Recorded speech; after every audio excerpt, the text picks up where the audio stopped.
5 millions de dollars pour un an de mariage. Les mots flottaient dans l'air comme un nuage d'orage au-dessus d'un élégant jardin sur le toit. Violet Mitchell se figea, regardant l'homme en face d'elle comme s'il venait de l'inviter à dîner sur Mars. Avant de continuer, merci de vous abonner et d'écrire en commentaire de quelle ville vous venez. Et n'oubliez pas de noter cette histoire. Ethan Blackwood, PDG de Blackwood Enterprises et quatrième célibataire le plus convoité d'Amérique, a fait ce qui était clairement une proposition commerciale sans sourciller. Excusez-moi, parvint finalement à dire Violette en repoussant une mèche de ses cheveux raides brun roux derrière son oreille. Est-ce que vous venez de me demander en mariage? À la femme qui, il y a 20 minutes, a renversé de la cire sur votre costume pendant dit, excusez-moi, pour 12 000 dollars? Les coins des lèvres d'Ethan tressaillirent légèrement, et c'était peut-être la chose la plus proche d'un sourire qu'elle ait jamais vu sur son visage. Techniquement, 12 000, a-t-il précisé. Et je ne fais pas une offre au sens traditionnel du terme, Madame Mitchell. Je propose un arrangement commercial. Violette jeta un coup d'œil autour de la terrasse du jardin, essayant de comprendre si c'était une blague. Il y a une demi-heure, alors qu'elle se précipitait pour un entretien à la Blackwood Tower, un café à la main, elle s'est littéralement écrasée contre un mur de tissu coûteux. Ce mur s'est avéré être le torse d'Ethan Blackwood.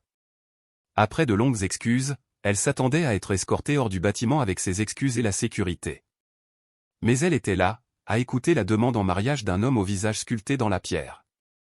C'est fou, murmura Violette en secouant des débris inexistants de sa jupe. Tu ne me connais même pas. J'en sais assez, dit calmement Ethan en regardant sa tablette. Violet Mitchell, 28 ans. Diplômée de Cornell avec mention en éducation de la petite enfance. Au chômage temporaire après la fermeture de sa garderie suite à des coupes budgétaires.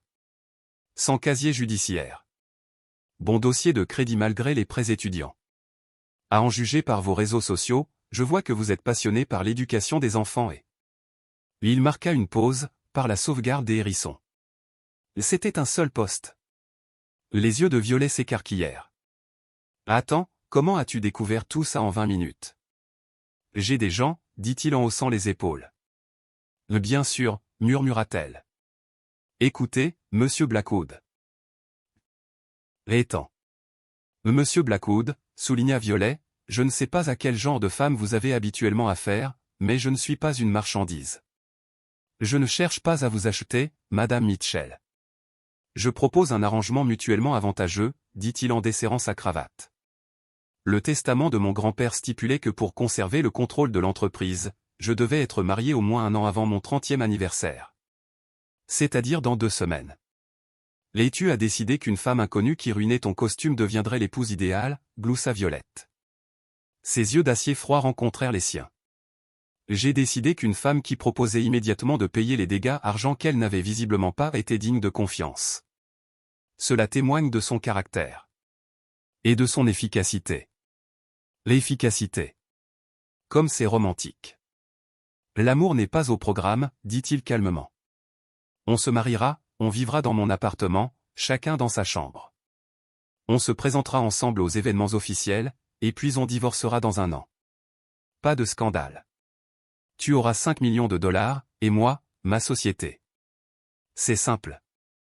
Et que se passera-t-il quand les tabloïds commenceront à fouiller dans mon passé? Ou tes partenaires commerciaux découvriront que tu as épousé un professeur que tu viens de rencontrer? Mon équipe de relations publiques créera une histoire crédible sur notre relation. Et les partenaires? Pour la première fois, une ombre d'émotion traversa le visage d'Ethan. Ils tournent déjà autour de moi comme des vautours. Ils attendent que je fasse une erreur. Mais je ne les laisserai pas faire. Violet aurait dû partir. N'importe quelle personne censée l'aurait fait. Mais il y avait quelque chose de vulnérable dans sa voix. Quelque chose qu'elle ne s'attendait pas à entendre de la part d'un homme qui ressemblait à un briseur d'entreprise sans âme. Et les enfants, demanda-t-elle soudain. Ethan cligna des yeux, confus. Désolé? Les enfants. Sont-ils inclus dans cet accord? Absolument pas, répondit-il sèchement. C'est purement professionnel. Violette pensait à son appartement exigu avec son toit qui fuyait, à la pile de refus des garderies qui avaient gelé les embauches et aux factures médicales qui s'accumulaient suite à la récente opération de sa mère. J'ai besoin de certaines conditions, s'entendit-elle dire, étonnamment confiante, même à son égard. Cela les stupéfia tous deux. Le sourcil d'Ethan se haussa légèrement. Par exemple, je ne vais pas rester une épouse trophée assise dans ton appartement à ne rien faire. Je vais poursuivre ma carrière. Accepté. Je veux un contrat prénuptial pour que personne ne puisse retenir mon salaire après la fin de l'année. Mes avocats y travaillent déjà. Violet prit une profonde inspiration. Et encore une chose. J'ai besoin de votre aide pour créer un fonds d'alphabétisation pour les enfants. Quand tout cela sera terminé. Pas seulement financièrement. J'ai besoin de vos connaissances, de votre expérience et de vos relations. Cette fois, Ethan avait vraiment l'air impressionné. Vous n'êtes pas du genre à penser petit, mademoiselle Mitchell. Si je vends une année entière de ma vie, cela devrait valoir plus que de l'argent. Ils se regardèrent en silence, Manhattan scintillant derrière eux, le soleil se couchant lentement, peignant le ciel de teintes roses dorées. Finalement, Ethan tendit la main. Ça marche? Êtes-vous d'accord? Violette regarda sa main. Elle savait que ce moment allait changer sa vie. Encore une chose, dit-elle presque à voix basse. Si on fait ça, appelle-moi Violette. Pas mademoiselle Mitchell. Quelque chose comme un sourire apparut sur son visage. C'est un marché, Violet. Elle lui serra la main, surprise par sa chaleur. Alors tu viens de te trouver une femme, Ethan. La porte de la terrasse s'ouvrit. L'assistante d'Ethan, Diana, apparut. Monsieur Blackwood, le conseil d'administration vous attend dans la salle de conférence. Dis-leur que je serai bientôt là, Diana, répondit-il sans quitter Violet des yeux. Et annule tous les rendez-vous des 2 prochaines semaines. Je me marie. Diana n'a même pas cligné des yeux. Bien sûr, monsieur. Contactez notre wedding planner? Oui. Quelque chose de modeste mais élégant. Dans exactement 2 semaines. Quand Diana est partie, Violet a ri nerveusement. C'est de la folie totale. Je ne connais même pas ton deuxième prénom. James, répondit-il machinalement. Et le tien? Rose. Astérisque, Violet Rose, répéta-t-il, comme s'il essayait le son. Violet Rose Blackwood. Cela semble assez harmonieux. Alors que les lumières s'allumaient sur Manhattan, Violet Mitchell, la future Violet Blackwood, pensa, elle vient de prendre la meilleure décision de sa vie, ou la pire? Quoi qu'il en soit, dans 2 semaines, elle allait épouser un millionnaire qu'elle connaissait depuis moins d'1 heure. Et le pire, c'est qu'il lui restait encore à trouver, quoi porter. Couvert petit café, le lendemain. Tu épouses un parfait inconnu? L'ami de Violet, Penny, laissa tomber sa fourchette, attirant les regards de tous ceux qui l'entouraient. Silence, siffla Violette en regardant autour d'elle. Ce n'est pas un parfait inconnu. Je le connais déjà. Elle regarda sa montre. Environ 48 heures. Les yeux de Penny s'écarquillèrent. Eh bien, si c'est le cas, c'est tout à fait logique. J'ai presque cru que tu étais fou. J'ai signé un accord de confidentialité de la longueur d'un roman, poursuivit Violet, ignorant le sarcasme. Techniquement, je ne suis même pas censé t'en parler. Un accord de confidentialité, pour un mariage? Aïe, ce n'est pas acceptable. Penny se pencha plus près, clairement alarmée. Que sais-tu vraiment de lui, à part qu'il est riche et qu'il a besoin d'une femme de toute urgence? Violette prit une gorgée pensive de son café. Ces 2 derniers jours, j'ai multiplié les rendez-vous, avec des avocats, des stylistes, des spécialistes des relations publiques. Il crée ma légende, la petite amie d'Ethan Blackwood, avec qui il sort en secret depuis longtemps. Elle froissa la serviette dans ses mains. Je sais qu'il travaille 18 heures par jour. Je sais qu'il boit du café noir avec une cuillère de sucre. Je sais qu'il donne des millions aux hôpitaux pour enfants, anonymement, sans aucune soif de gloire. Et je sais qu'il a été élevé par son grand-père après la mort de ses parents dans un accident de voiture quand il avait 12 ans. Penny fronça les sourcils. Eh bien, au moins tu as fait quelques recherches. Diana, son assistante, est une véritable encyclopédie ambulante sur Ethan Blackwood. Effrayante, mais utile. Violet resta silencieuse un instant. Écoutez, c'est juste une question de business. 1 an. 5 millions de dollars. Et ensuite, je pourrais créer mon propre fonds d'alphabétisation. Les enfants qui n'auraient pas un seul livre auront leur chance. le jeu en vaut la chandelle. Penny regarda attentivement son visage. Et c'est vraiment tout ce que tu veux?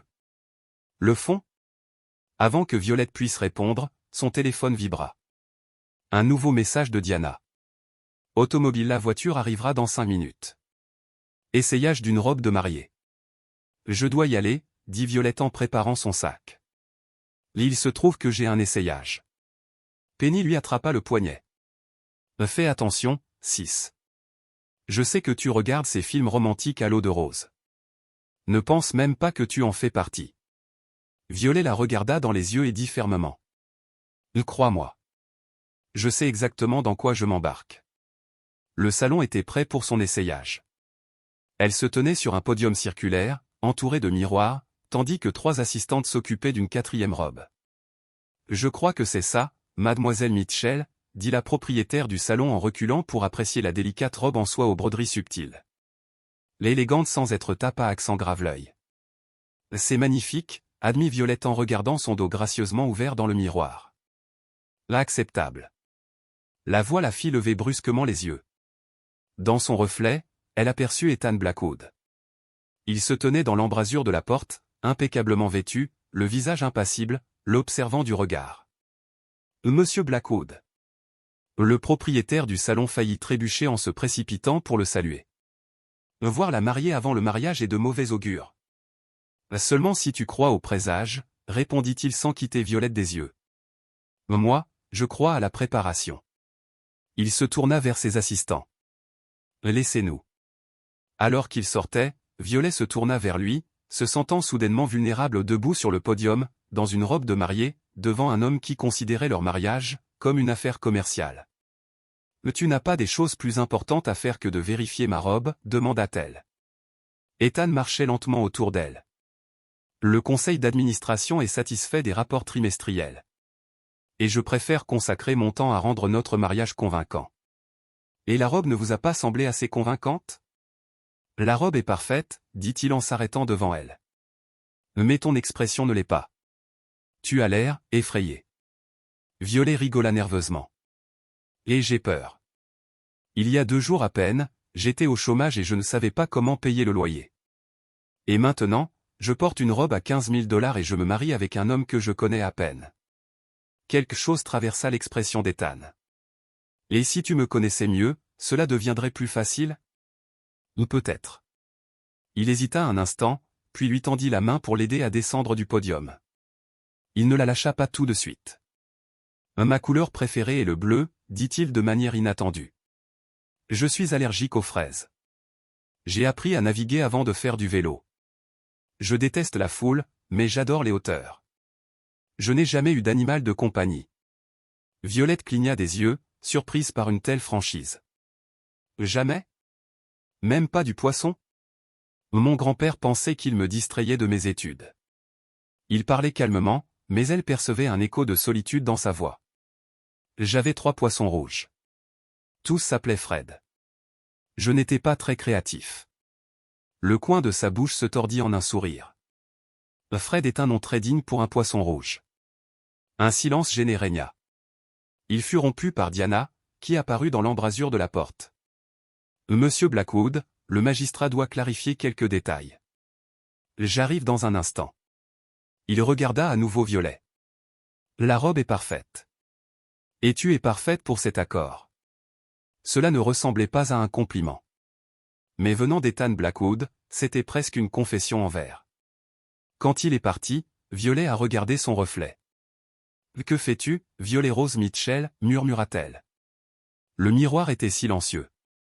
Coucher de soleil sur édifice. Le mariage a eu lieu au coucher du soleil, sur le toit du jardin privé d'Ethan, l'endroit même où il a proposé pour la première fois son offre inhabituelle.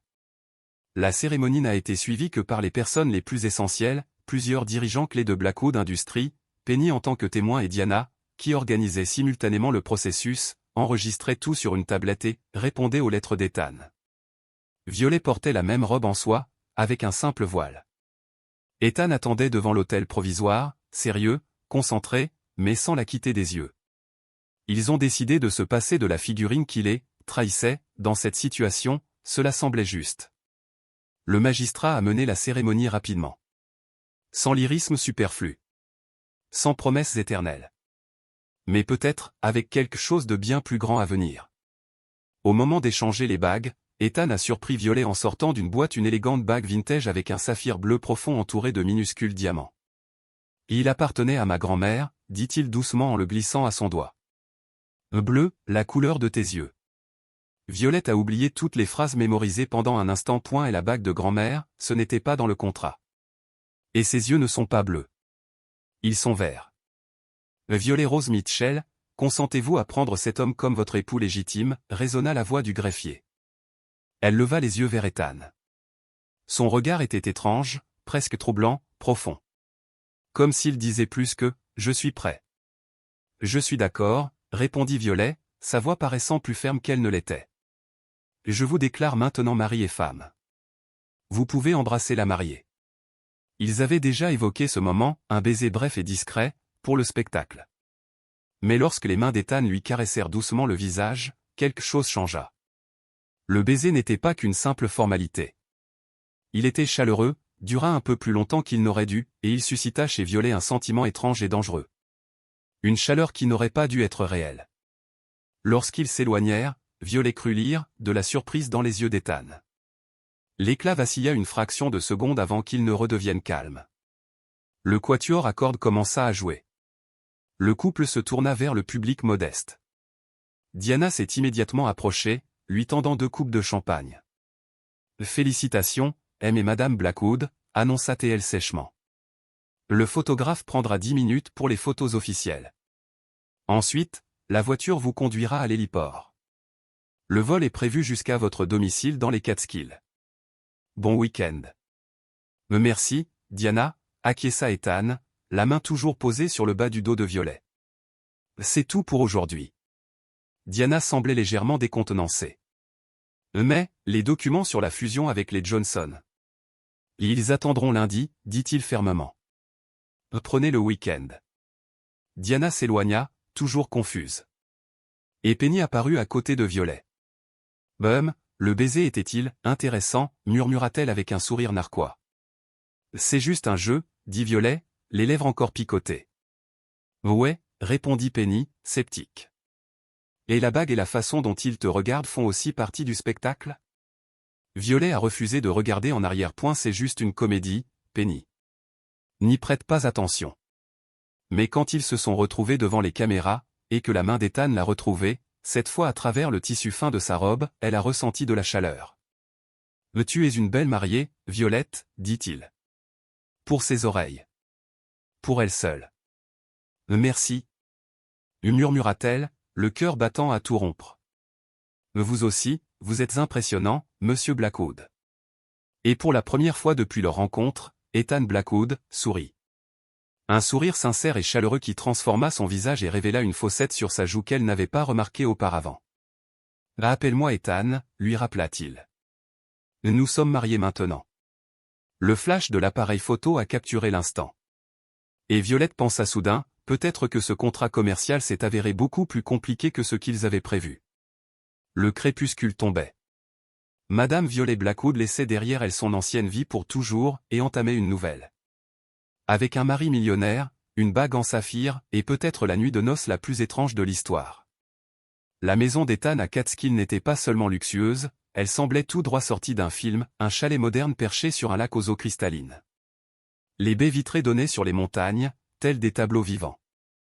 Violette retint son souffle tandis que l'hélicoptère atterrissait sur l'aire d'atterrissage privé. Les forêts environnantes étaient illuminées par les couleurs automnales. « C'est ton week-end », murmura-t-elle tandis que le vent lui ébouriffait les cheveux. « C'est, isolé », répondit Ethan en lui effleurant le dos du creux de la main. Presque sans la toucher. Presque. Le personnel a pris congé. Personne pour qui monter un spectacle. Violet réalisa soudain, nous sommes tous seuls ici. Quelque chose traversa le visage d'Ethan. Et si vous vous sentez mal à l'aise? Non, interrompit-elle rapidement. C'est bon. Ce n'est juste pas tout à fait ce que j'avais imaginé pour notre nuit de noces. Les mots flottaient dans l'air comme un brouillard glacial, rempli d'insinuations qu'aucun d'eux n'osait prononcer à voix haute. Le chalet était impeccable. Luxueux et chaleureux à la fois. Matériaux naturels, ligne laconique, et pourtant, une atmosphère chaleureuse, presque familiale. Le feu crépitait déjà dans la cheminée. Sur la table basse, une bouteille de champagne frais et 2 coupes. « Ta chambre est à l'étage, première porte à droite », dit Ethan en desserrant sa cravate. « La mienne est à l'autre bout du couloir. Je t'ai envoyé tes affaires à l'avance. »« Mes affaires ?» demanda à nouveau Violetta. Et Diana a choisi la garde-robe. « Si quelque chose ne vous va pas, dites-le-moi. » Violetta avait du mal à retenir un rire. « Laisse-moi deviner, tout est bleu ?» Ethan sourit faiblement. « J'ai peut-être mentionné quelques préférences. » Un silence tendu s'installa. 2 inconnus venaient de se jurer de passer leur vie ensemble, même temporairement. « Je devrais probablement. » Le Violetta fit un signe de tête en direction des escaliers. « Bien sûr, » acquiesça Ethan. « J'ai encore quelques coups de fil à passer. Serre-toi, tout ce que tu trouveras dans la cuisine est à toi. » Sa chambre s'avéra plus que spacieuse. Dans le placard se trouvaient des vêtements neufs à sa taille. Et sur la coiffeuse, des petits objets familiers, son parfum préféré, un peigne. Et une photo encadrée de ses parents. Celle-là même qui trônait toujours sur sa table de chevet. Ce geste la toucha. Vêtue d'un jean et d'un pull doux, Violetta commença à explorer la maison. L'espace, le silence, l'étrange sentiment d'irréalité, et soudain, elle se figea. Bibliothèque. Plus qu'une simple pièce remplie de livres, c'est un véritable trésor sur 2 étages. Avec des échelles sur rails, des coins lecture secrets près des fenêtres et des milliers de livres classés par genre et par auteur. « Oh mon Dieu !» murmura-t-elle en touchant les racines avec révérence. « Mon grand-père l'a construit », dit une voix derrière lui. Elle se retourna. Ethan avait aussi changé de vêtements, un jean foncé et une chemise ample. Il avait l'air, étonnamment, humain. Il croyait qu'une maison sans livres n'était qu'un bâtiment, pas une vraie maison. « Un homme sage », répondit-elle en sortant un exemplaire usé du jardin secret. « Mon préféré quand j'étais enfant. »« Moi aussi », admit-il. Puis il détourna le regard, comme gêné. « Même si je ne l'aurais pas admis à l'école. » Violetta a essayé d'imaginer un garçon cachant son amour pour l'histoire d'une fille qui a trouvé de la magie dans un jardin abandonné. « Vous veniez souvent ici quand vous étiez enfant ? » Rarement, répondit-il doucement en s'approchant de la fenêtre. Grand-père travaillait toujours. Les vacances étaient inappropriées. Il y avait une tristesse presque imperceptible dans sa voix. Mais elle était là. Et Violetta voulut soudain en savoir plus sur le garçon qui était devenu cet homme réservé, presque mécanique. « Tu as faim ?» Ethan changea brusquement de sujet. « Je ne suis pas chef, mais je sais faire des pâtes. » Sans y mettre le feu. Elle sourit. « Je cuisine très bien. Mais je vous préviens, c'est toujours le chaos autour de moi. »« Le chaos ?» demanda-t-il à nouveau, comme s'il entendait ce mot pour la première fois. De la farine sur la table, des gouttes de sauce partout, mais le résultat en vaut la peine. Elle s'attendait à un refus. Ethan Blackwood ne semblait pas être du genre à tolérer le désordre. « Je prends un risque, dit-il finalement. Mais seulement parce qu'il n'y a pas de témoin. » Dans la cuisine, c'était clair, cuisiner avec Ethan, c'était comme danser sur des rythmes opposés. Elle était improvisée. Un peu de ceci, un peu de cela. Lui, précision, calcul. Là où elle mélangeait avec ses mains, il prenait une cuillère doseuse. « Sérieusement, tu n'as jamais fait ta propre sauce ?» demanda-t-elle en montrant comment écraser de l'ail avec le côté plat d'un couteau. « Dans les restaurants où je vais, c'est généralement inclus dans le service », a-t-il répondu sèchement. « Tu ne voulais pas l'apprendre toi-même ?»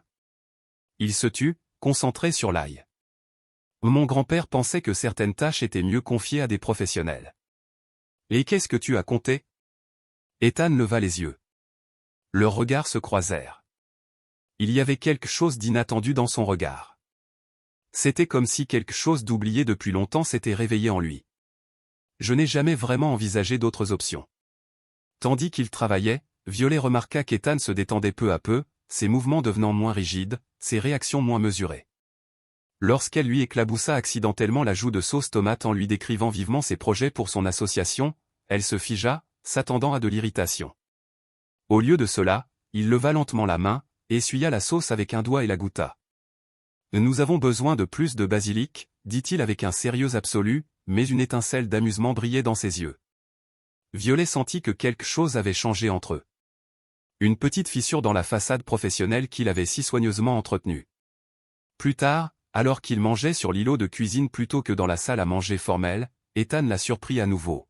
« Parlez-moi de vos projets pour le fond », dit-il en lui versant du vin. « Et quelque chose de plus que les termes généraux de notre accord. » Au cours de l'heure qui a suivi, Violet a partagé son rêve, des bibliothèques mobiles pour les quartiers à faible revenu, des programmes de lecture avec des enseignants à la retraite, des pôles technologiques où les enfants pourraient se connecter avec des auteurs du monde entier. Ethan écoutait attentivement, posant parfois des questions qui montraient qu'il réfléchissait vraiment à la logistique et à la durabilité de ses idées. « Mais tu as bien réfléchi à tout ça », commenta-t-il en aidant à débarrasser la vaisselle. Un autre moment inattendu de confort à la maison. « J'ai eu beaucoup de temps entre les refus d'emploi », a-t-elle admis. « C'est leur perte », dit simplement Ethan en lui tendant l'assiette de séchage. Ce compliment désinvolte l'a pris au dépourvu. Plus tard, sur la terrasse, emmitouflés dans des couvertures pour se protéger du froid automnal, ils contemplèrent le reflet des étoiles sur le lac. Le champagne était oublié tandis qu'il partageait des fragments de vie soigneusement sélectionnés, son enfance passée à se déplacer entre les bases militaires au gré des déploiements de son père, ses années en internat et dans les universités de l'Ivy League. « As-tu déjà fait quelque chose de complètement spontané » demanda Violette en se blottissant plus profondément dans sa couverture. « Quelque chose d'inefficace » Ethan réfléchit, son profil projeté par le clair de lune. « Un jour, j'ai conduit de Yale à Boston pendant une tempête de neige pour écouter un pianiste de jazz. C'était complètement irrationnel, voire dangereux. »« Pourquoi » demanda-t-elle avec curiosité. « Mon colocataire m'a dit que sa musique me ferait ressentir quelque chose de réel. » La voix d'Ethan s'adoucit. Il avait raison. Violette sourit, essayant d'imaginer un Ethan plus jeune, légèrement moins réservé, poussé par une telle impulsion. « Est-ce que ton grand-père a approuvé » Il ne l'a jamais su, admit Ethan, un sourire presque malicieux illuminant son visage. Il vaut mieux garder certaines inefficacités pour soi. Lorsque Violet bâilla, Ethan se leva immédiatement, lui tendant la main pour l'aider à se relever. « Tu dois te reposer. » La journée a été chargée. Au bas des escaliers, ils s'arrêtèrent, se sentant à nouveau mal à l'aise alors que la réalité de leur situation s'installait. « Bonne nuit, Ethan, » dit doucement Violet. « Merci d'avoir cuisiné avec moi. »« Ce fut un plaisir, » répondit-il d'un ton formel, mais une lueur chaleureuse brillait dans ses yeux. « Bonne nuit, Madame Blackwood. » Cette adresse provoqua en elle un tremblement inattendu. Alors que Violet montait les escaliers, elle sentit le regard d'Ethan sur elle et dut résister à l'envie de se retourner. Dans sa chambre, elle tournait machinalement la bague en saphir à son doigt. « Ce ne sont que des affaires, » murmura-t-elle. « Ne l'oublie pas. » Mais quand elle s'endormit, ses rêves étaient remplis d'yeux, des yeux bleus qui semblaient la voir mieux que quiconque ne l'avait jamais vue auparavant. Leur week-end a marqué le début d'une nouvelle routine qui s'est poursuivie lorsqu'ils sont retournés à New York et ont commencé leur vie de couple officiellement marié. Pendant la journée, ils vivaient séparés, Ethan dirigeait Blackwood Enterprises avec sa précision habituelle, Violet se portait volontaire pour un programme de lecture pour enfants et élaborait des plans pour sa fondation. Mais les soirées les ont réunis, d'abord pour les événements publics obligatoires des jeunes mariés, puis, à leur surprise mutuelle, de leur plein gré. 3 semaines après leur mariage, Violet leva les yeux de son livre pour voir Ethan la regarder depuis la porte de leur salon commun. « Quoi » demanda-t-elle, soudainement gênée par ses lunettes et sa queue de cheval négligée. « J'ai une proposition » dit-il en s'asseyant en face d'elle. « Encore un » gloussa Violette. « Le premier s'est très bien passé. » Un sourire traversa presque les lèvres d'Ethan. « Dîner d'affaires demain soir. Des investisseurs de Singapour. Je ne leur demanderai pas habituellement, mais ils invitent leurs conjoints, et votre présence serait la bienvenue. »« Très opportun » demanda Violette en fermant le livre. « Quel mot flatteur, monsieur Blackwood. »« C'est vrai » admit-il à contre-cœur. « Tu comprends mieux les gens que moi. Ils réagissent plus facilement à ta présence. » Il lui a fallu un certain effort pour l'admettre, car Violet s'est rendu compte qu'Ethan Blackwood admettait rarement ses faiblesses. « Je le ferai » acquiesça-t-elle. « Mais tu dois m'emmener à cette librairie de Brooklyn dont je rêve depuis si longtemps. »« Nous avons un accord » dit-il en tendant la main, comme pour une poignée de main. Au lieu de cela, Violet lui tapa dans les mains, riant de sa confusion. C'est comme ça que les gens normaux concluent des accords informels, Ethan. Le lendemain soir, Violet s'est assise à côté d'Ethan dans un restaurant haut de gamme, charmant les investisseurs initialement réticents avec des histoires sur son expérience d'enseignement tandis qu'Ethan discutait des détails techniques de leur futur partenariat. Sous la table, son genou effleura le sien à plusieurs reprises, signe discret de la compréhension qui s'était développée entre eux alors que la conversation se déroulait sans heurts. « Votre femme est charmante, Monsieur Blackwood, dit Monsieur Chen tandis que le dessert était servi. Comment vous êtes-vous rencontrés? Vous ne m'avez jamais semblé romantique. » Ethan trouva la main de Violet sous la table.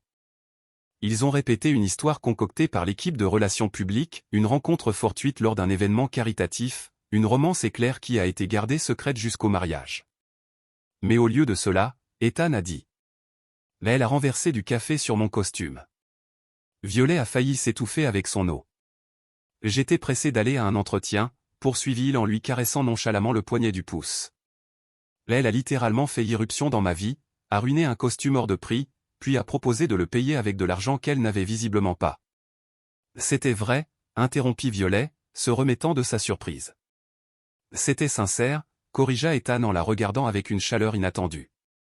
C'est là que j'ai compris qu'elle était différente. Les Chen échangèrent des sourires entendus. Le coup de foudre, suggéra Madame Chen. Pas vraiment, répondit honnêtement Violet. Je pensais que c'était la personne la plus arrogante que j'ai jamais rencontrée. Et je pensais qu'elle était la femme la plus difficile de ma vie, a ajouté Ethan. Mais parfois, continua Violet en attirant son regard, les débuts les plus inattendus mènent aux voyages les plus intéressants. Plus tard, dans la voiture sur le chemin du retour, Violet se tourna vers lui. Ce n'était pas l'histoire que Diana avait en tête. Non, acquiesça Ethan, apparemment absorbé par son téléphone. Mais c'est plus convaincant parce que c'est en partie vrai. Il leva les yeux, son expression difficile à lire dans la faible lumière. La vérité est toujours plus efficace que la fiction, Violet. Dans leur pentouse, alors qu'ils s'apprêtaient à se rendre dans leur chambre, Ethan s'arrêta. Vous avez été formidable aujourd'hui, dit-il solennellement, comme pour résumer le travail. Les Chen ont signé un accord préliminaire avant notre départ du restaurant. Nous sommes une bonne équipe, sourit doucement Violet. Il y eut un léger changement dans l'expression d'Ethan, une brève vulnérabilité rapidement cachée. Oui, acquiesça-t-il doucement. On dirait bien. Il se tourna pour partir et Violet l'appela. Ethan, quand tu as raconté l'histoire du café et que tu as dit que j'étais différent, cela faisait-il aussi partie de la performance? Il resta un instant immobile, lui tournant le dos, puis, sans se retourner, répondit. Non, Violet, c'était la vérité. Avant qu'elle ne puisse dire quoi que ce soit, il se dirigea vers le bureau, la laissant dans le couloir avec le sentiment que leur relation soigneusement construite commençait à changer d'une manière à laquelle aucun d'eux ne s'attendait. Cette nuit-là, Violet a écrit une nouvelle entrée dans le journal personnel qu'elle tenait depuis le jour de son mariage. 3 semaines en tant que Madame Blackwood. Je commence à oublier que rien de tout cela n'est réel. Un territoire dangereux nous attend. Madame Blackwood, je suppose? La voix fit lever les yeux de Violette quittant le livre pour enfants qu'elle lisait à voix haute. Devant elle se tenait une femme d'une 50aine d'années, élégante et vêtue d'un tailleur coûteux un peu à sa place parmi les peintures aux doigts et les tapis alphabets des enfants. Il y eut un silence dans la salle de lecture du centre communautaire lorsque la femme s'approcha. L'histoire va bientôt se terminer, sourit Violette en fermant le livre. Les enfants, remercions notre invité et prenons 5 minutes pour dessiner vos moments préférés de l'histoire. Les enfants se dirigèrent vers les tables à dessin et la femme leur tendit sa main soignée. Judith Blackwood, la tante d'Ethan, se présenta-t-elle. Le cœur de Violet se serra. 3 mois après leur mariage, elle n'avait rencontré aucun membre de la famille d'Ethan, à l'exception de son grand-père austère, qui avait acquiescé brièvement lors de leur unique rencontre avant de se replonger dans ses journaux professionnels et son appareil à oxygène. Violette, répondit-elle en serrant la main de Judith. Comment m'as-tu trouvé? Tu ne caches pas grand-chose, ma chère. Femme de millionnaire, bénévole au centre communautaire de l'East Side, ça faisait une page entière dans le journal du mois dernier, sourit froidement Judith. Je rêvais depuis longtemps de rencontrer celle qui a réussi ce que les personnalités les plus influentes de Manhattan n'ont pas réussi à faire, conquérir Evan Blackwood. Je n'ai conquis personne, se tendit Violet. Bien sûr que non, Judith haussa un sourcil gracieux. Vous n'êtes marié que depuis 3 mois, après une liaison si secrète que personne ne vous soupçonnait. Quel exploit, Madame Blackwood. Son discours fut interrompu par une petite voix. Zoé, l'une des enfants de 5 ans préférées de Violet, tira sur sa manche. Je vous ai dessiné, vous et Monsieur Blackwood, en train de lire au dragon. Violet s'assit, regardant les gribouillis colorés, reconnaissante de la pose. Très belle, Zoé. Et la bonne façon de le dire, c'est « draw » et non « drawing », tu te souviens? Tu es génial avec les enfants, a remarqué Judith après que Zoé se soit enfuie. J'étais institutrice de maternelle, admit Violet avec hésitation. Avant d'épouser l'un des hommes les plus riches de New York, ajouta Judith. C'est une coïncidence heureuse avec la fermeture de ton école. Violet sentit ses joues chauffer. Je dois retourner auprès des enfants. Bien sûr, acquiesça Judith en lui tendant sa carte de visite. Mais toute la famille dîne vendredi on fête l'anniversaire de grand-père. Ethan a probablement oublié de t'inviter, il n'est pas très doué pour les affaires de famille. Violette fixa la carte. Ethan n'avait pas parlé de dîner. Je vais regarder le programme, répondit-elle avec réserve. Le sourire de Judith n'atteignit pas ses yeux. Nous voulons tous vraiment rencontrer celui qui a tant changé notre Ethan. Trompé, demanda Violet. Il a souri à une réunion du conseil d'administration la semaine dernière, dit Judith doucement, comme pour décrire un miracle. Et il a quitté le bureau avant minuit 2 fois en un mois. Presque une révolution. Après le départ de Judith, Violet a continué à lire en pilote automatique, ses pensées s'emballant. Au cours des derniers mois, elle et Ethan avaient trouvé un rythme confortable, leur mariage professionnel se transformant peu à peu en une sorte d'amitié. Ils dormaient toujours dans des chambres séparées, respectaient toujours leur contrat, mais les barrières entre eux commençaient à s'effondrer de manière inattendue. Ce soir-là, elle a trouvé Ethan dans son bureau à domicile, concentré sur son ordinateur portable. « Ta tante Judith a attaqué mon programme de lecture aujourd'hui », annonça Violet sans plus tarder. Ethan tressaillit, un air de véritable surprise sur son visage. Judith est venue dans votre centre vêtue d'un costume de créateur et proférant des accusations à peine voilées selon lesquelles j'étais marié à un chasseur de fortune. Violet s'enfonça dans la chaise en face. Elle nous a invités à dîner vendredi pour fêter l'anniversaire de ton grand-père. Le visage d'Ethan s'assombrit. J'ai spécifiquement refusé cette invitation. Et elle attend spécifiquement que nous soyons là. Violet le regarda attentivement. Mais tu ne m'as jamais parlé de l'anniversaire de grand-père. Quand Violet décide de partir, Ethan l'arrête calmement. On n'y va pas, dit-il fermement en retournant à son ordinateur. Grand-père n'aime même pas fêter les anniversaires. Ethan, dit Violet en tendant la main par-dessus la table et en refermant délicatement le couvercle de son ordinateur portable. Parle-moi. Que se passe-t-il vraiment? Il s'écarta, cachant son regard. Un geste familier, signe d'inquiétude. Je le savais à la façon dont j'ai interrogé tante Judith, dit-il finalement avec un léger sourire. Judith a toujours cru qu'elle avait le droit de diriger Blackwood Enterprises. Quand grand-père l'a abandonné et m'a nommé héritier, elle l'a très mal pris. Et ce dîner de fête n'est qu'un autre coup de force de sa part, expliqua Ethan. Grand-père fête ses 85 ans. Judith veut en profiter pour discuter d'un plan de succession. Elle veut suggérer qu'il est peut-être temps de prendre sa retraite et que le conseil d'administration devrait revoir la gestion. Est-ce qu'elle peut le faire? Non, à condition que je remplisse les conditions du testament de mon grand-père, son regard croisa le sien d'un air entendu. Grâce à toi, je le fais. Violette sentit un étrange nœud se former dans son estomac en repensant à leur accord. Ces derniers temps, il lui était devenu plus facile d'oublier que leur mariage était un accord. Nous devons y aller, dit-elle d'un ton décisif. Ce n'est pas nécessaire, Violette. Ce n'est pas ce pourquoi tu t'es engagée. En fait, c'est ça, se leva-t-elle en lissant sa jupe. J'ai accepté d'être ta femme pour le plaisir du spectacle. Voilà la raison. Ethan la regarda pendant un long moment. Ce sera désagréable. Je travaille avec des enfants d'âge préscolaire, Ethan. Je peux gérer l'adversité. Son visage s'adoucit et le cœur de Violet commença à battre plus vite. Je t'ai dit récemment que tu étais incroyable, Violet Blackwood? Pas depuis la semaine dernière, quand j'ai charmé ce client impossible de Munich, répondit-elle facilement, essayant de ne pas penser à la chaleur qui se répandit en elle à cause de son compliment. J'ai besoin des détails pour vendredi, combien de membres de la famille, Quoi porter, quelle fourchette utiliser en premier? Kit de survie standard. Diana te dira tout, dit Ethan, avant d'hésiter. Mais il y a autre chose chez Judith. Elle bat les chiots et vole les bonbons au bébé.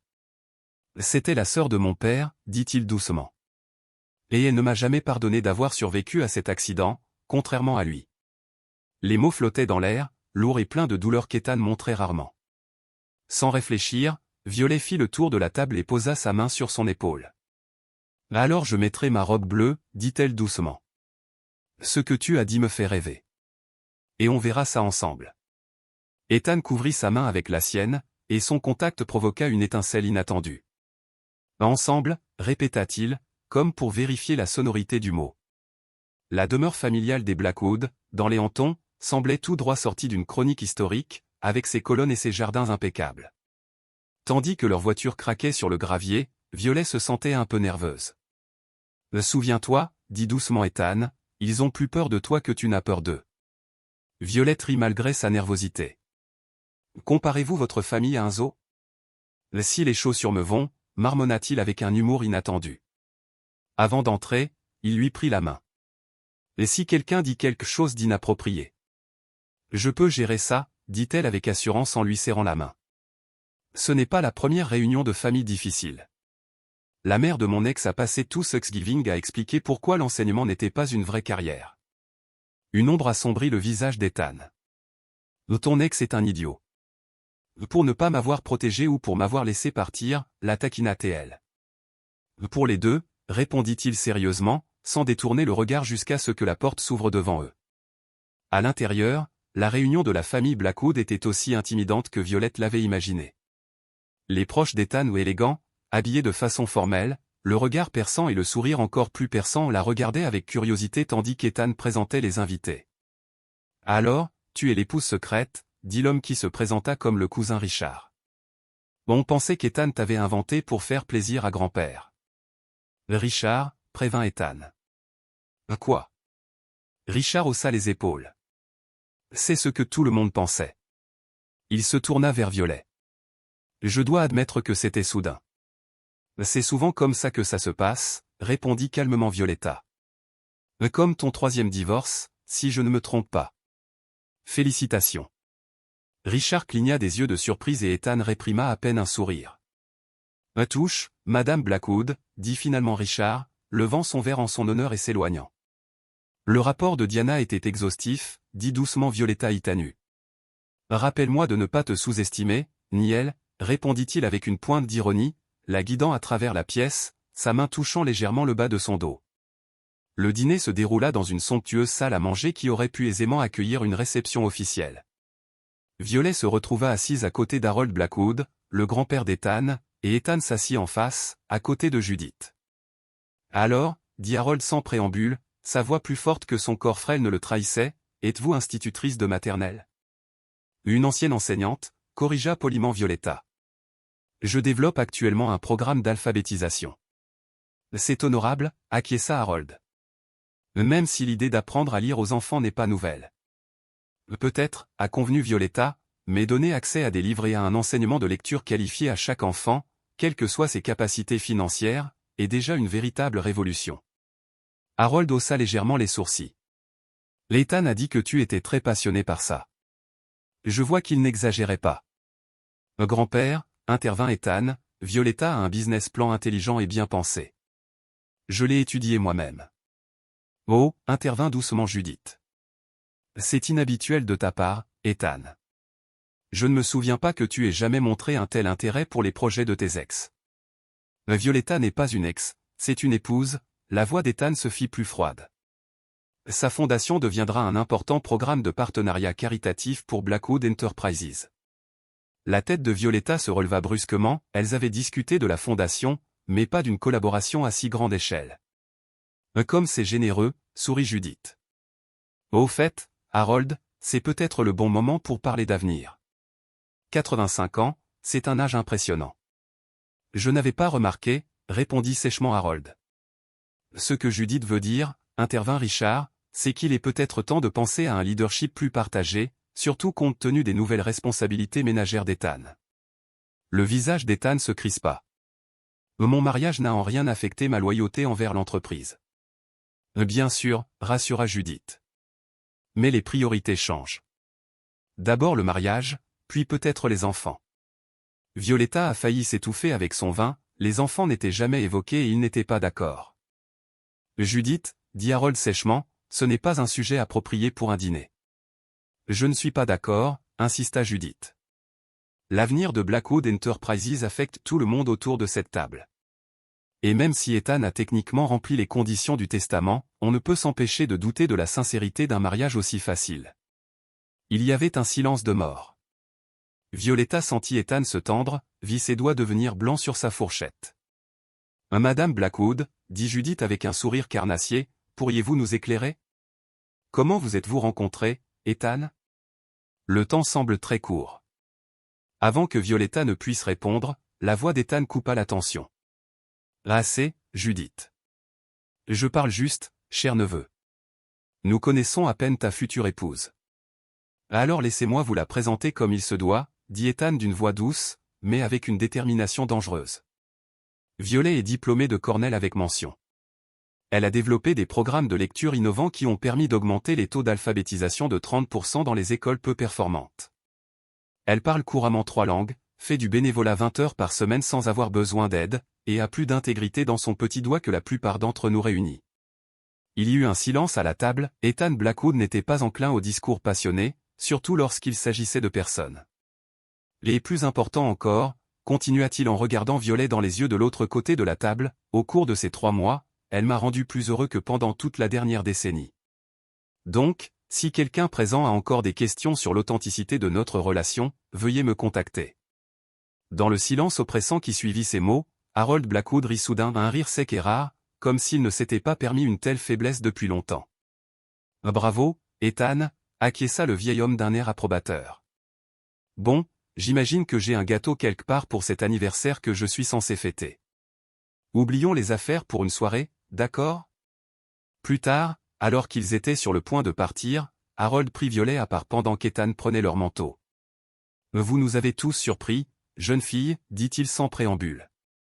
Moi surtout. Avec quoi, monsieur Blackwood? Harold, s'il te plaît. Il la regarda attentivement avec ses yeux perçants. Je connais mon petit-fils depuis toujours. Je ne l'ai jamais vu regarder quelqu'un comme il te regarde. Nous prenons soin les uns des autres, dit Violet prudemment. Exactement, acquiesça Harold. Je ne pense pas que vous vous doutiez tous les deux à quel point la situation est devenue plus grave. Violet était stupéfaite. Je ne comprends pas très bien ce que tu veux dire. La main usée par le temps d'Harold toucha doucement la sienne. Ma chère, je n'ai pas bâti un empire par inattention. Ce qui vous lie devient quelque chose de complètement différent. Avant que Violet ne puisse répondre, Ethan revint en les regardant avec suspicion. Mon grand-père t'interroge, Violette? Je fais juste connaissance avec ma belle-fille, répondit Harold innocemment. Un privilège que vous me refusez depuis 3 mois. Une erreur fatale, dit Ethan sèchement, aidant Violet avec son manteau. Je te le rappellerai régulièrement, promit le vieil homme avec une lueur malicieuse dans les yeux. Elle est trop bien pour toi, ajouta Harold. Je suis d'accord avec ça, sourit Ethan, sa main posant instinctivement sur le bas du dos de Violet. C'est la seule chose que Judith a bien faite aujourd'hui, murmura Violet pour elle-même. Dans la voiture, en route vers Manhattan, ils restèrent assis dans un silence confortable jusqu'à ce que Violet brise le silence. Vous pensiez vraiment ce que vous avez dit à propos du fonds, à savoir qu'il s'agirait d'un projet conjoint des Blackwood? Ethan la regarda. Bien sûr. Les avocats préparent les documents depuis plusieurs semaines. J'attendais le bon moment pour en discuter avec vous. Les autres mots, hésita-t-elle. À propos de moi qui te rendait heureuse. C'était un jeu. La voiture a ralenti à un feu rouge, mettant en valeur le profil d'Ethan avec les lampadaires. Il resta silencieux pendant un long moment. Ethan. Non, dit-il finalement à voix basse. Ce n'était pas un jeu. La lumière a changé et la voiture a continué à avancer, les emmenant dans la nuit et les limites de plus en plus floues de leur accord. Dans le Penthouse, ils s'arrêtèrent dans le couloir entre leurs chambres séparées. Merci pour aujourd'hui, dit Ethan d'un ton formel. Tu as été utile, sourit Violet, paraphrasant ces mots d'il y a quelques mois. C'est nécessaire, corrigea-t-il doucement. Quelque chose de nouveau planait entre eux, une tension qui s'accumulait depuis des semaines, peut-être des mois. Ethan fit un pas plus près, si près que Violet pouvait sentir la chaleur qui émanait de lui. « Violette » commença-t-il d'une voix rauque. Une sonnerie perçante du téléphone interrompit le moment. Ethan ferma les yeux un instant, puis recula pour regarder l'écran. « Tokyo » dit-il avec regret. « Je dois répondre. » Bien sûr, acquiesça Violet, essayant d'avaler sa déception grandissante. « Bonne nuit, Ethan. » Dans sa chambre, Violet ôta ses talons et s'assit sur le bord de son lit, rejouant mentalement chaque instant de la soirée, en particulier la défense passionnée d'Ethan à son égard pendant le dîner. C'était réel. Il était réel. Son téléphone vibra, un message de Penny. « Comment s'est passé ce dîner d'enfer, Luelle ?»« C'est compliqué », a-t-elle répondu. « Les dîners ou tes sentiments » fut la réponse immédiate. Violet fixait l'écran, incapable de trouver des mots qui ne l'effrayeraient pas. Comment expliquer que quelque part entre le contrat commercial et le mariage blanc, elle ait commis une erreur impardonnable dans leur contrat? Elle tomba amoureuse de son mari. Et exactement 9 mois plus tard, leur mariage allait prendre fin. « J'ai quelque chose de sérieux à te dire », dit Violette en levant les yeux de son ordinateur portable pour voir Ethan debout dans l'embrasure de la porte de son bureau. Son visage exprimait une hésitation inhabituelle. Cela faisait 6 mois depuis leur mariage, et la frontière entre un accord commercial et de véritables sentiments devenait de plus en plus floue chaque jour. « Ça a l'air inquiétant », dit-elle en mettant de côté le projet de fondation sur lequel elle travaillait. « Tout va bien ?» Ethan hésita, puis s'approcha et lui tendit une épaisse enveloppe Kraft.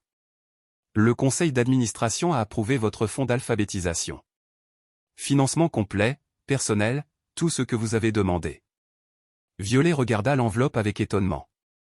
« Mais je n'étais censé le présenter que la semaine prochaine. »« J'ai reprogrammé la présentation, » dit Ethan en se perchant au bord de son bureau. « Après ton discours à l'anniversaire de mon grand-père, il est devenu un fervent partisan de toi. Le conseil d'administration a voté à l'unanimité. » Violette déballa l'enveloppe en frissonnant et parcourut rapidement les documents des yeux. « Incroyable, 10 millions de dollars en financement initial. Le double de ce dont nous avions parlé. »« Tu les as impressionnés, » dit calmement Ethan, comme tout le monde. Il y avait quelque chose dans son ton qui fit lever les yeux à Violet. Pendant des mois, elle a lutté contre ses sentiments grandissants pour cet homme difficile, se rappelant chaque jour que leur arrangement était temporaire. Mais dans ces moments-là, lorsque l'homme d'affaires strict s'ouvrait à quelque chose de chaleureux et de réel, le combat devenait presque impossible. « Merci, » dit-elle doucement. « Cela me touche beaucoup. » Ethan hocha la tête, mais Violet sentit qu'il voulait dire autre chose. « Mais ce n'est pas pour ça que je suis venu. » Il prit une profonde inspiration. « Diana m'a rappelé aujourd'hui que nous étions presque à mi-chemin de notre contrat. » La réalité s'est imposée à l'esprit de Violet, 6 mois s'étaient écoulés et il restait encore 6 mois avant que leur accord ne prenne fin et qu'ils ne se séparent. Elle, avec 5 millions de dollars et une fondation. Lui, avec une entreprise fiable, protégée des intrigues de Judith. « Je comprends, » dit Violette calmement, essayant de maîtriser sa voix. « Y a-t-il quelque chose que nous devons revoir? Un événement ou une apparition publique? » Non, répondit Ethan en se levant et en s'approchant de la fenêtre. Je voulais discuter de la possibilité de reconsidérer nos conditions. Le cœur de Violet se serra. Quelles conditions exactement? Alors qu'Ethan se tournait vers elle, le masque d'homme d'affaires au sang-froid qu'il portait depuis leur première rencontre disparut. Elle a été remplacée par un regard de vulnérabilité qu'elle ne voyait que dans de rares moments sans protection. « Tout le monde » dit-il doucement. Avant qu'elle puisse répondre, le téléphone d'Ethan sonna. « C'est grand-père. » Je dois répondre, dit-il avec un silence. On continuera la conversation ce soir. J'ai réservé une table pour 8 personnes au Sarafina. Violet hocha la tête, son esprit fonctionnant à plein régime. Je serai prêt. Lorsqu'il est parti, elle s'est assise, incapable de quitter des yeux les documents de fondation. Renégocier les termes. Qu'est-ce que cela signifiait exactement? Le téléphone a sonné à un message de Penny, problème avec le café. Au bureau en urgence. Dans 20 minutes. 20 minutes plus tard, Violet faisait les 100 pas dans le petit bureau de Penny, parlant de sa conversation avec Ethan. Il veut reconsidérer les termes, a-t-elle conclu, mais il n'a pas dit exactement comment. Penny se pencha en arrière sur sa chaise, regardant attentivement son ami. N'est-ce pas évident? Il veut tout finir plus tôt. Violet avait l'impression d'avoir été frappée. Quoi? Pourquoi penses-tu ça? Vi, sois réaliste. Il a obtenu ce qu'il voulait. Il a le contrôle de l'entreprise. Judith s'est retirée. Le conseil d'administration le respecte. Et il a accéléré le lancement de ton fonds en doublant le financement. Moyen. Peut-être qu'il prépare une sortie sans encombre pour vous. Le fonds est votre condition. Vous disposez désormais du fonds et de plus d'argent que prévu dans l'accord initial. Violet s'enfonça dans sa chaise, la réalisation la frappant comme un coup physique. Je n'y ai même pas pensé, a-t-elle déclaré. Parce que tu es amoureuse de lui, ajouta doucement Penny. Je ne suis pas amoureuse, commença automatiquement Violet, mais elle se tut soudainement. Est-ce que c'est si visible? Seulement pour ceux qui ont des yeux, soupira Penny. La question est, qu'est-ce que tu vas faire? Que puis-je faire? Nous avions un accord. S'il veut tout terminer plus tôt que prévu. Alors, Dieu merci, tu t'es éloigné avant de t'enfoncer davantage, dit Penny fermement. 6. Tu mérites quelqu'un qui t'aime vraiment, pas pour une affaire. Violet faisait tournoyer la bague en saphir dans ses mains, une bague à laquelle elle s'était tellement habituée qu'elle oubliait parfois qu'elle faisait simplement partie de leur production complexe. Mais tu as raison, dit-elle finalement. Je l'écouterai ce soir et me préparerai à la suite. Le bon restaurant italien était plus calme que d'habitude, leur table d'angle offrant l'intimité nécessaire à une conversation importante. Ethan est arrivé tôt, ce qui était inhabituel. Il était généralement à l'heure. Son apparence était encore plus surprenante. Au lieu de son habituel costume impeccable, il portait un jean foncé et un pull bleu marine, ce qui rendait son regard encore plus brillant et profond. « Tu as l'air différent », remarqua Violet en s'asseyant. « Est-ce bon ou provoquant » demanda-t-il avec un léger sourire. « Juste différent », dit-elle, hésitant à préciser que son style décontracté le rendait encore plus irrésistible. Presque comme une personne normale, pas comme Ethan Blackwood, le génie des PDG. « C'est peut-être là le but », répondit-il mystérieusement. La serveuse a apporté une bouteille de champagne que Violet n'avait pas vue dans la commande. « Monsieur Blackwood a choisi celui-ci plus tôt », expliqua-t-elle en versant les verres. « Puis-je vous accorder un instant avant de prendre votre commande ?» Après son départ, Violet haussa un sourcil. « Et du champagne? On fête quelque chose ?»« Peut-être, » répondit Ethan, l'air soudain un peu nerveux. « Tout dépend de notre conversation. » Violet rassembla ses pensées, se rappelant les paroles de Penny à propos de la possibilité de « négocier » leur accord. « Oui », soupira-t-il profondément. « Violet, ces 6 derniers mois ont été une surprise pour moi. Nous étions d'accord pour une année entière, dit-elle rapidement, essayant de détendre l'atmosphère. Mais si vous pensez que notre accord a rempli son rôle. Quoi? Ethan avait l'air vraiment abasourdi. Non, ce n'est pas ça. Il passa la main dans ses cheveux, un geste que Violet comprit désormais comme le signe d'un véritable trouble intérieur. Je m'y prends mal. Ethan, dit doucement Violet, quoi que tu veuilles dire, dis-le.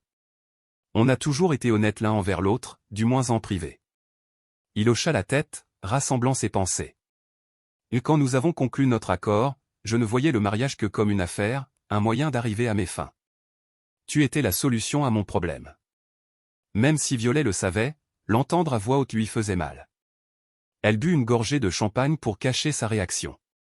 Mais il s'est produit quelque chose d'inattendu, dit Ethan d'une voix plus douce. Quelque chose d'inefficace et de complètement imprévisible. Quoi? Je suis tombé amoureux de ma femme. Le champagne a failli glisser des mains de Violet. Quoi? Il tendit la main par-dessus la table et lui prit la main. Je t'aime, Violette.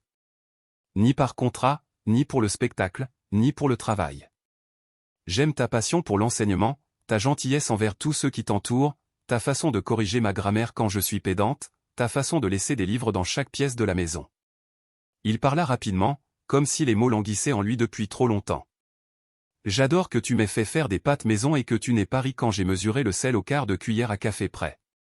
J'adore que tu me lances des défis comme personne ne l'a jamais fait. J'adore que pour la première fois de ma vie, j'ai hâte de rentrer à la maison parce que tu es là. Violet le regarda, incapable de trouver les mots, son cœur battant si fort qu'elle était sûre qu'il pouvait l'entendre. Je ne veux pas passer encore 6 mois à faire semblant, dit Ethan sans détourner le regard. Je veux passer ma vraie vie avec toi. Elle rassembla enfin son courage, sa voix à peine audible. Tu dis ce que je pense? En réponse, il fouilla dans sa poche et en sortit une petite boîte en velours, semblable à celle qui contenait sa bague en saphir, mais plus récente et plus petite. Notre premier mariage était une affaire, dit-il en ouvrant la boîte et en révélant une bague en diamant éblouissante sertie de platine. Je propose un second mariage fondé sur quelque chose de bien plus précieux qu'une entreprise et des actions. Sur quoi? Murmura Violette, effrayée de respirer. De l'amour, répondit-il simplement. De l'amour réel, inconfortable et inefficace. Les larmes brouillèrent sa vision alors qu'Ethan se levait de sa chaise et tombait sur un genou en plein milieu de Sarafina. Violet Rose Blackwood, il lui prit la main, veux-tu m'épouser à nouveau? Pas pour un an, a-t-il poursuivi, mais pour la vie. Pas comme partenaire commercial, mais comme l'amour de ma vie. La petite foule rassemblée aux serveurs et clients observait le moment avec intérêt. Le vieil Ethan aurait été gêné par la scène publique, l'absurdité de cette proposition évasive, le sentimentalisme. Mais cet Ethan, son Ethan, la regardait comme si elle était la seule personne dans l'univers, attendant une réponse avec une patience extraordinaire. À une condition, murmura-t-elle finalement, tremblante d'émotion. Ses sourcils se haussèrent légèrement. Nommez-le. Le plus de chambres séparées, dit doucement Violette, juste pour lui. Je suis amoureuse de mon mari depuis des mois, et dormir seule devient de plus en plus inconfortable. La joie illumina le visage d'Ethan alors qu'il plaçait la bague en diamant à côté du saphir qui avait commencé leur voyage. Je suis d'accord, dit-il en se levant et en la tirant dans ses bras. Leur baiser n'avait rien à voir avec celui officiel d'un mariage. Il était sincère, passionné, et sous les applaudissements nourris des témoins. Madame Blackwood, murmura Ethan contre ses lèvres, je pense que nous avons des choses à revoir à la maison. 12 mois plus tard. Monsieur Blackwood, vous êtes en retard pour la réunion du conseil d'administration, rappela Diana à Ethan alors qu'il se tenait dans l'embrasure de la porte du bureau, vérifiant sa montre pour la 3e fois en 5 minutes. Bouge, répondit-il en ramassant son manteau. Une urgence familiale, demanda Diana, surprise. Tout va bien? Violette est-elle en bonne santé? Ethan sourit, un sourire qui surprenait encore ceux qu'il avait connus dans son ancienne vie. Mais le rendez-vous chez le médecin est dans une demi-heure. J'ai promis de ne pas le manquer. Diana comprit. L'échographie de 20 semaines? Saurez-vous enfin si c'est un garçon ou une fille? Exactement. Ethan jeta un coup d'œil à son téléphone, il y avait un nouveau message de Violet. Elle était déjà à la clinique. Les conseils pouvaient attendre. Ça, non. Alors qu'il se dirigeait vers l'ascenseur, il entendit Diana crier après lui. Et dis à Violet que j'ai voté pour la fille. J'en tiendrai compte, a-t-il répondu, acceptant avec un calme surprenant que toute l'entreprise parie sur le sexe de son futur enfant. Une demi-heure plus tard, Ethan était assis à côté de Violet dans le bureau de l'obstétricien, lui tenant la main tandis qu'il fixait l'image granuleuse de leur bébé sur l'écran. Voici la colonne vertébrale, a indiqué le docteur Chen. Le cœur est fort et en bonne santé. Si tu veux connaître le sexe du bébé tout de suite. Le Violet serra la main d'Ethan. Nous le voulons, ont-ils répondu en chœur. Félicitations, sourit le médecin. Vous attendez une fille. Ethan sentit une boule dans sa gorge en regardant le petit être humain qu'ils avaient créé, une fille qui grandirait entourée de livres et d'amour, et qui n'aurait jamais à connaître la même solitude qui avait défini sa propre enfance. Ma fille, répéta-t-il doucement en déposant un baiser sur la tempe de Violette. Parfaite. Plus tard, alors qu'elle se promenait dans Central Park, Violet s'est assise sur un banc, tenant doucement son ventre. Ton grand-père va être vraiment insupportable maintenant, dit-elle en riant. Il était persuadé que c'était une fille depuis le début. Un grand-père est toujours sûr de tout, répondit sèchement Ethan en s'asseyant à côté de lui. Mais même une horloge cassée donne l'heure exacte 2 fois par jour. Violet rit en s'appuyant contre son épaule. Je me disais, et si on l'appelait Elena, suggéra Violetta, se souvenant du jardin secret, le livre qu'elles avaient trouvé ensemble dans la bibliothèque du grand-père d'Ethan le soir de leur mariage.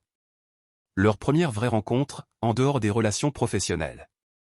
Ethan prononça le nom à voix haute, comme pour le goûter, Eleanor Rose Blackwood. « Tu veux utiliser mon deuxième prénom ?» Violetta était surprise. « Ça a l'air de lui aller parfaitement, » dit-il en passant son bras autour de ses épaules. « Quelque chose d'ancien, quelque chose de nouveau. » Violetta sourit et le regarda. « Et quelque chose de pris, et quelque chose de bleu. » Une bague en saphir, acquiesça Ethan, son regard glissant sur sa main, où les deux bagues scintillaient, le saphir de son premier mariage, le diamant de son second. « T'ai-je déjà dit pourquoi cette bague en particulier ?» demanda-t-il doucement. « Tu as dit que c'était la bague de grand-mère » rappela Violetta.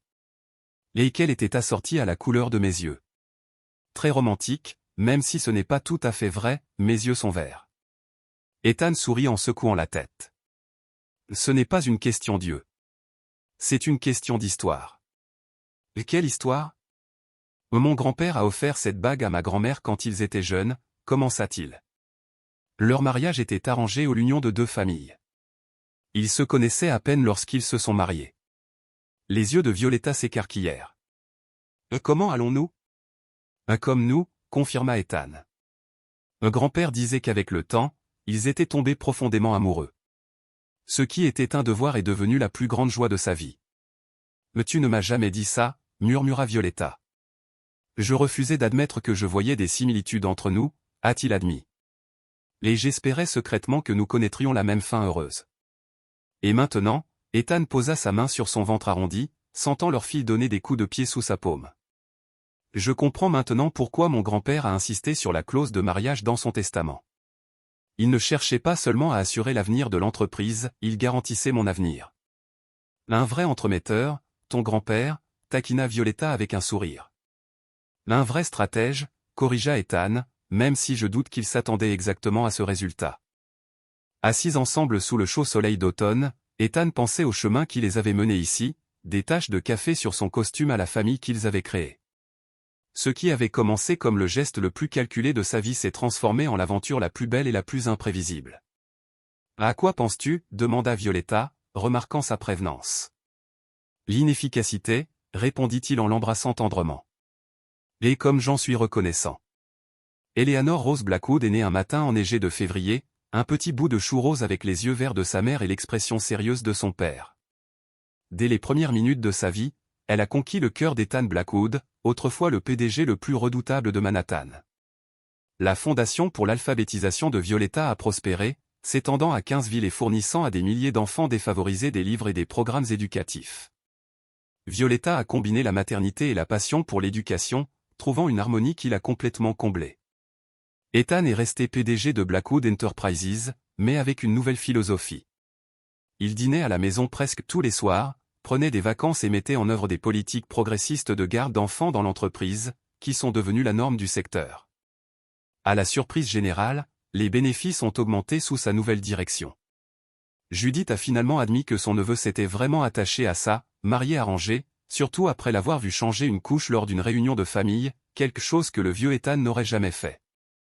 Harold a vécu assez longtemps pour voir le 3e anniversaire de son arrière-petite-fille, lui apprenant les échecs et lui offrant des biscuits en cachette lorsque ses parents ne regardaient pas. Lorsqu'il est décédé paisiblement, il lui a laissé une bibliothèque dans la maison des Catskill afin que la tradition des livres et de la lecture se perpétue pour une autre génération.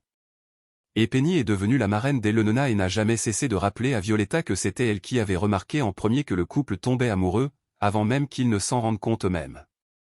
Et à chaque anniversaire de leur premier mariage, Ethan et Violet retournaient dans le même jardin sur le toit où il avait proposé son accord commercial.